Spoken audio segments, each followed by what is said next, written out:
नमस्कार, मी साक्षी अनासने येस मराठी न्यूजमध्ये आपलं स्वागत। आत्ताच एक बातमी हाती आली आहे, त्याबद्दल पाहूयात एक सविस्तर वृत्तांत। दिंडोरी लोकसभा मतदारसंघात महायुती आणि महाविकास आघाडीच्या उमेदवाराची घोषणा झाली। त्यानंतर दोन्ही उमेदवारांनी प्रचाराचा धुळा उडवून दिला आहे। भाजपच्या उमेदवार केंद्रीय मंत्री डॉक्टर भारती पवार विरुद्ध राष्ट्रवादी शरद पवार गटाचे भास्कर बकरे यांच्या सरळ लढत सध्या तरी पाहायला मिळत आहे। सोशल मीडियावरही समर्थकांकडून आपल्या उमेदवाराचा जोरदार प्रचार सुरू आहे। डॉक्टर विरुद्ध शिक्षक अशा स्वरूपाची ही लढत रंगतदार होणार आहे। एका बाजूला राजकीय वारसा असलेल्या डॉक्टर भारती पवार तर दुसरीकडे कुठलाही राजकीय वारसा नसलेले भास्कर बकरेमध्ये होणारा हा निवडणुकीतील सामना रंजकदार होणार असून मागील 5 वर्षात केलेल्या विकास कामाच्या जोरावर डॉक्टर भारती पवार मतदारसंघात मतदारांना सामोरे जाणार आहेत, तर भविष्यात मतदारसंघात नवनवीन प्रकल्प आणून बेरोजगारांच्या हाताला काम देणे, शेतीमालाला चांगला भाव देण्यासाठी संसदेत आवाज उठवणे, आदिवासींच्या मूलभूत प्रश्नांना वाचा फोडणे ही मुद्दे घेऊन भास्कर बकरे जनतेसमोर जाणार आहेत। मतदारसंघ ग्रामीण भागात विखुरलेला असून कांदा, द्राक्ष, ऊस उत्पादक शेतकऱ्यांची संख्या मतदारसंघात मोठ्या प्रमाणात आहे। किंवा कांदा निर्यात बंदीचा किती तोटा महायुतीच्या उमेदवाराला होतो आणि किती फायदा महाविकास आघाडीच्या उमेदवाराला होतो हे निवडणुकीनंतर समोर येईलच। त्यात माकपाचे माजी आमदार JP गावित, माजी खासदार हरिश्चंद्र चव्हाण, वंचित बहुजन आघाडीच्या भूमिकेवरही दोन्ही उमेदवारांचे भवितव्य अवलंबून आहे। 2009 पासून या मतदारसंघामध्ये ज्यावेळेस जिरवाळ साहेबांना तालुक्याच्या वतीने उमेदवारी दिली होती, त्या काळामध्ये देखील मी पूर्ण मतदारसंघामध्ये फिरलो होतो,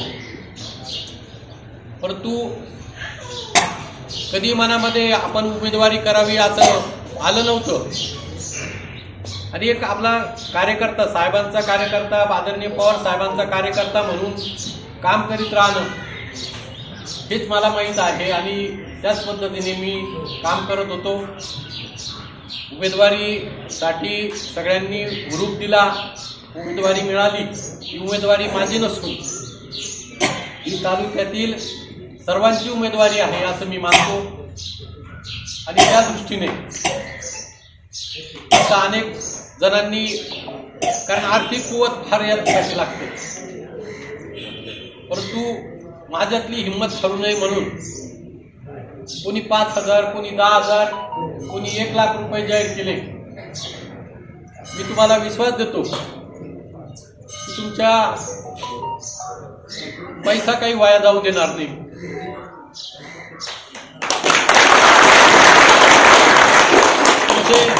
कष्ट बी काही वाया जाऊ देणार नाही।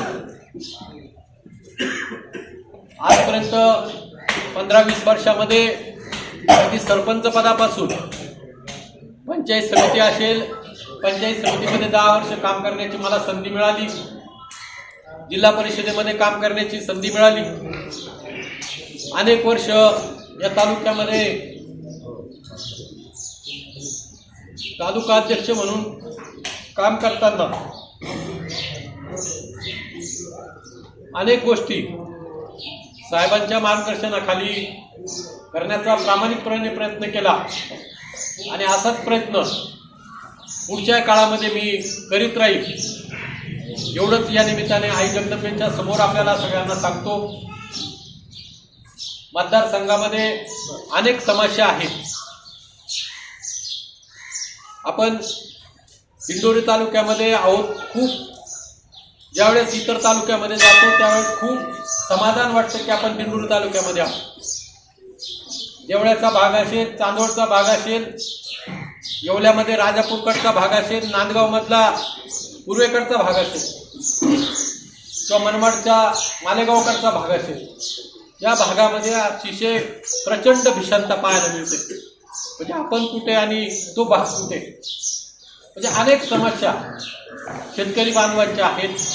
शेतीमालाला कुठल्याही प्रकारचा भाव मिळत नाही, सरकारची चुकीची धोरणं सातत्याने शेतकऱ्यावरती अन्याय करताय आणि मी तुमच्यातला आहे, सगळ्या गोष्टींची जाणीव मला आहे आणि त्यामुळे ज्या ज्या गोष्टी आदरणीय साहेब आहेत, आदरणीय सगळे नेते मंडळी आहेत, यांच्या नेतृत्वाखाली काम करताना कुठेही कमी पडणार नाही। परंतु माझी विनंती, मी एकटा सगळ्यापर्यंत काही पोहोचू शकत नाही। एक 3.5-4 महिन्यापासून मी बघतोय, सातत्याने फिरण्याचा प्रयत्न करतोय, परंतु सगळ्यांपर्यंत मी पोहोचू शकत नाही आणि म्हणून ही उमेदवारी माझी नसून आपल्या सगळ्यांची उमेदवारी आहे. आपण सगळे उमेदवार आहात, कारण 9.5 तालुक्याच्या मतदारसंघामध्ये मी एकटा तर काही पोहोचू शकत नाही. साहेब ज्या पद्धतीने आपल्याला सगळ्यांना सूचना देतील त्या पद्धतीने आपण ही निवडणुकीमध्ये मी उमेदवार नसून तुम्ही उमेदवार आहेत या भूमिकेतून सगळ्या मतदारांपर्यंत पोहोचावं अशी विनंती मी आपल्याला सगळ्यांना करतो. येस मराठीसाठी अशोक निकम, दिंडोरी. अशाच प्रकारच्या ताज्या घडामोडींसाठी येस मराठी न्यूज यूट्यूब चॅनलला शेअर करा, सबस्क्राईब करा, लाईक करा आणि पाहत राहा येस मराठी न्यूज.